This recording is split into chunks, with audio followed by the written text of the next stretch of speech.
Gotta be sun smart. My name's Georgia Pointer. I'm 24 years old, nearly 25, and I live in Narooma, which is on the south coast of New South Wales. I'm a charter boat skipper. I've been skippering for 5 years and working here for 7 years, and yeah, I love fishing. I've kind of, I guess, always been involved with fishing. Pretty much as soon as I was born, my dad had me in one of those little backpack things and he'd carry me everywhere fishing with him. There's yellowfin over there. Where I live, where I lived at the time, I lived right next to a lake which had a beach there, so he would take me up the beach flicking for salmon, which is probably a good way for him to let me burn off energy. I'd just run up and down the beach, and as soon as he'd hook up fish, I'd quickly run over and I'd get to pull them in. And we had with the lake there, we'd take the canoe down and it would paddle across the lake, and one of my favourite things was always catching mullet and garfish with the little float, so I thought that was the best thing ever. And yeah, I guess it just kept progressing as I got older. Obviously got more, developed more skills with fishing, got more confidence and more ability. My dad bought a small boat to take us out in the ocean. And I guess I loved every aspect of it. I loved going out there and seeing all the whales and the dolphins and the wildlife. I loved being able to catch fish and see all the cool, lots of different species, and I loved eating fish too. So I just loved going out there and be able to catch fish and then go home and then eat the fish I've caught. And yeah, it's just grown and grown from there really. The obsession's just gotten worse, maybe I could say. Hi, I'm John, Georgia's dad, and we've been fishing together before Georgia could actually walk. Before she got to that working stage, she was obsessed with fishing and she wanted to be a tackle tester. And I wanted to be a longliner too at one stage. We would often do surveys for different unis, and Georgia would be in charge of uni students because she was such a good free diver. And often we'd drive under what is now her boss's boats. We'd dive underneath and she'd pop up underneath, and it was always, her boss always had the reputation as the charter skipper to go with, put all the effort in. And then Georgia got offered a job with him, which she was sort of quite shocked and very excited about, and very nervous about driving boats. We both went and did our coxswains together, and I went along just to make sure she went. What do you mean? I was going to go. And she wasn't too distracted. Yeah, and then seeing how she actually has gone from driving our boats to much larger twin engine boats, and the skill level is pretty incredible. We're pretty proud of her, what she does, and what she's achieved. Yeah. Thank you. It's really interesting though, because I get asked it so much too at work, how has it been a female in the industry? But I feel like I've got a really different perspective of it, because I never look at myself as a female in the industry. I look at myself as a person in the industry. So I feel like having that sort of mentality, you don't really put yourself as much in a position to be, I guess, vulnerable to being picked on for being a female in the industry, if you know what I mean. When I first started doing charters, I definitely got lots of, you could see people what's going on here? We've come out for a charter. And I think when I first started though, when I got my tickets, I was 19, but I looked like I was 16. And a lot of the the people that work with us, we've got a lot of younger sort of deckhands too that are sort of in that 14 age bracket. So people would rock up and they're like, there's a bunch of children taking us out to do a charter. And so I don't really think I ever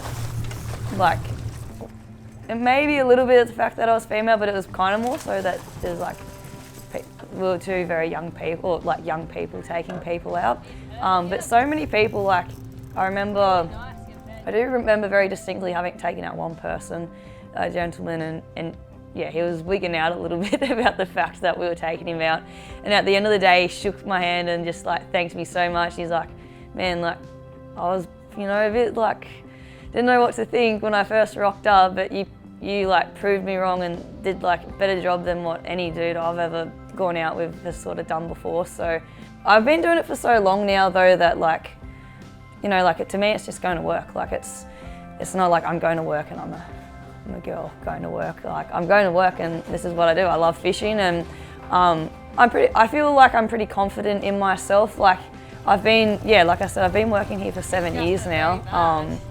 And it's weird, like I obviously, like you'd think after 7 years you'd sort of get over it, but I feel like this last year has actually probably been my favourite year of working, and it's probably partly just due to because I'm now so confident in all of it. Like it obviously just takes away a lot of the stresses. Like when I first started, I definitely was obviously very nervous about going out, and not nervous because I didn't think I was capable of doing it, but I guess it's just kind of normal to be nervous when like it's kind of a pretty big thing to be doing. So the first time I met Georgia, I seen Georgia, she's a young girl, being like a little wharf rat on our local town wharf, just fishing for bream and blackfish and pretty much whatever else you could catch down there. And then after that I seen her cruising up and down the river with her father pretty much, if it wasn't every day, it was every second day doing a fishing trip or a diving trip, and pretty much realised then she was pretty keen on being on the water, and that's what's turned into being her life. Our whole business, we try to run it as a pretty much family business. We all mix up together, don't we? Yeah, I mean like we work together, and then when we're not working we're generally going fishing together, or like a lot of our holidays or fishing trips away together, so can't be that annoying. No. Obviously we get on really well. I feel like you're like my best mate and it's cool, and I feel like whenever we're working together too, like it's always good because everything just sort of seems to flow really well. It's not like you constantly having to ask each other to do stuff. It's just like just we think a little bit the same. Kind of get the job done. Yeah, it's just like a well-oiled machine, I guess.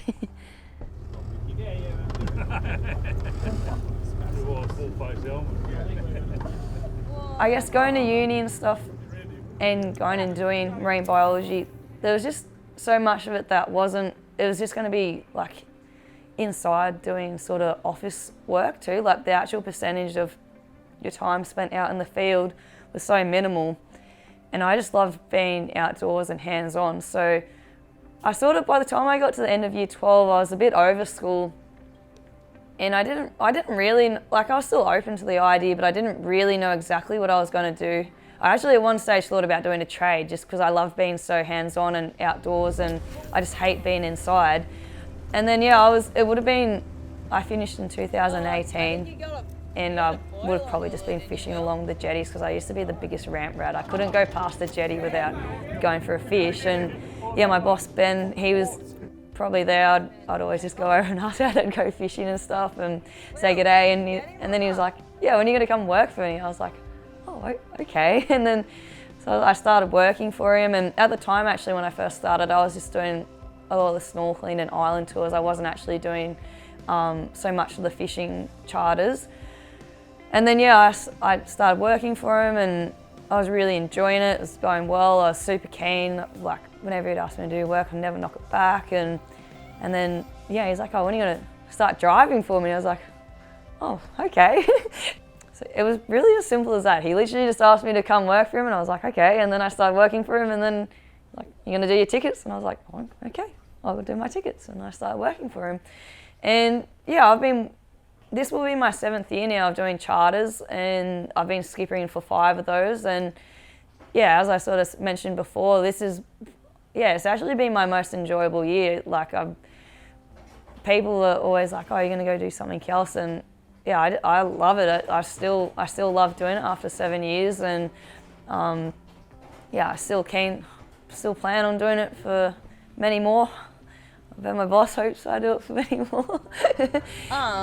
It's been an exceptional charter day. We've been very blessed over the past few weeks to have an exceptional run on the yellowfin, and today has definitely been a good representation of it. We're currently fighting fish number 9.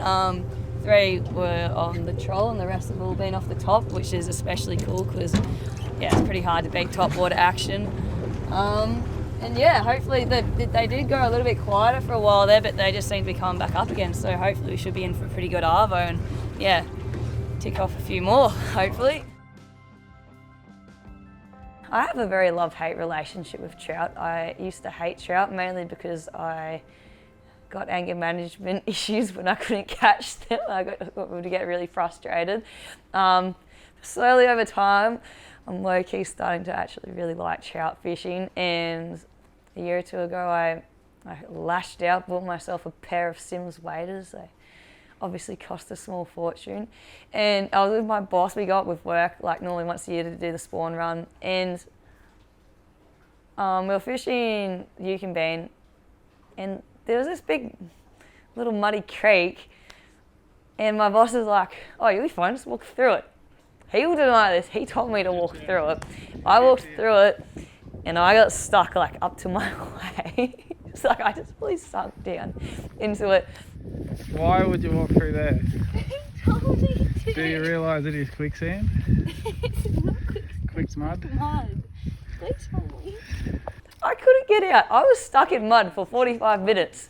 He's there trying to like rip me out by my arm. I'm there like digging myself out of the mud. See your feet yet? And it was a little bit strange. I don't know if anyone's ever been stuck in mud. I've gotten my car bogged a bunch of times, but that was the first time I ever got myself bogged. And yeah, I got myself bogged. It took me 45 minutes to get myself unbogged. My legs were like fully compressed by mud. My brand new Sims waders were covered in mud. And I did eventually, after getting out of the mud, I went and caught a trout. I needed to get rid of my frustration that I was like, I'm going to keep this trout and eat it. And then by the time I got back to camp, I was so worn out. I literally I was freezing cold because it was winter. I was huddled by the fire, went to bed. I had my trout just by my swag because it's so cold. And then I wake up in the middle of the night and there was a cat eating my trout. I'm like, oh my God, there's literally a cat a metre away from my swag and it ran up with my trout. I probably laughed way too much for that.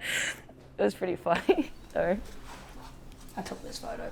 This is the swordfish I jumped in with. There's any other photos in this one. I got a cool mako shark photo. Oh yeah, there's also photos I took. Today, actually, we caught some yellowfin, and the guy seen me taking photos of the fish. And so I always take the opportunity when we're on charter, when we catch fish, I love taking close-up photos. I'll get their fins and I'll spread them out and stuff like that. I'll get their eyes and I use it, or I just collect them all. So then whenever I'm doing drawings at home, I've got all these reference photos, and so I can get really good close-up details. But I've always really loved art. If you look back at I probably drove my teachers insane at school, because if you look back through all of my school books, every single one of them have just got drawings of fish on them. I used to get a little bit distracted and just love drawing fish on everything. I did art at school and I really enjoyed art, but I think, I love doing art at school, but my teacher used to she was like, oh, you need to draw stuff or do things other than fish. And I just kind of hated drawing stuff other than fish. I just wanted to draw things that I really like, so I loved drawing fish. And so I ended up actually dropping out of art at school, and I went into timber, and I ended up, for my Year 12 major work, I made a coffee table, and in the top of it, I decided that I wanted to router a design into the top of it and inlay it with abalone shell. And at the time we had this epic run of yellowfin, and I was so desperate, I begged my parents to have a day off school to go chase yellowfin, and they wouldn't let me chase yellowfin. I had to go to school.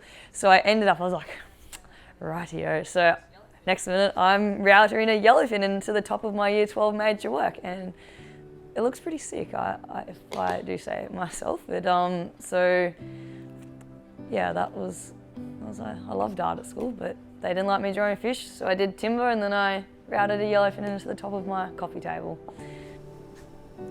My hunting is actually kind of weird though, because I've always grown up with fishing and diving, and as I got older, I started doing a lot more spearfishing. I did really well at spearfishing. I used to do a lot of comps. I was on the Australian team for spearfishing. I try to always just take what I need as a person, and because I live so close to the ocean too, it's always like I don't like eating frozen fish and stuff. If I need to feed a fish, I'd rather just go out and catch it, sort of thing. But yeah, my hunting is sort of interesting because no one in my family actually hunts, so I didn't grow up hunting. I grew up fishing and I grew up spearfishing, but I guess a lot of the principles from spearfishing sort of carry across to hunting too. It's just the same sort of concept, but just on land. So I think I've been hunting for about 5 years now, and yeah, one of my good mates, Roscoe, I fish with him heaps too, so he sort of helped me out heaps with my hunting. And yeah, I love it. I love being out in the bush, and it's cool too. A lot of the time you can sort of go out there's areas that I've done hunting trips before where, you know, you're able to go out and fish little creeks and catch trout and come back that night and cook up a trout on the fire, sort of thing. And so you sort of can incorporate both. Fishing for me is probably, it's more than a pastime. Obviously I do it for work, but it's sort of at the point, it's pretty much what I live for. Like everything that I do pretty much revolves around it. Yeah, it's really just what I love doing, and it's, yeah, I don't know, it makes me feel alive. No, I'm sorry. I don't think life would be worth living if I couldn't go fishing though, pretty much. It'd be shit. I'd be really sad. It wouldn't be worth living. What the hell else would I do?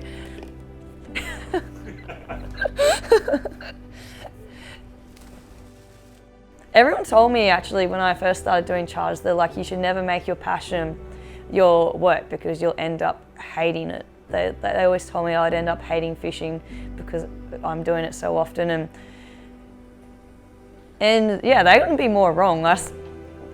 Every spare moment, like when I'm not working fishing, I'm going fishing anyway. All my holidays are going off on fishing trips.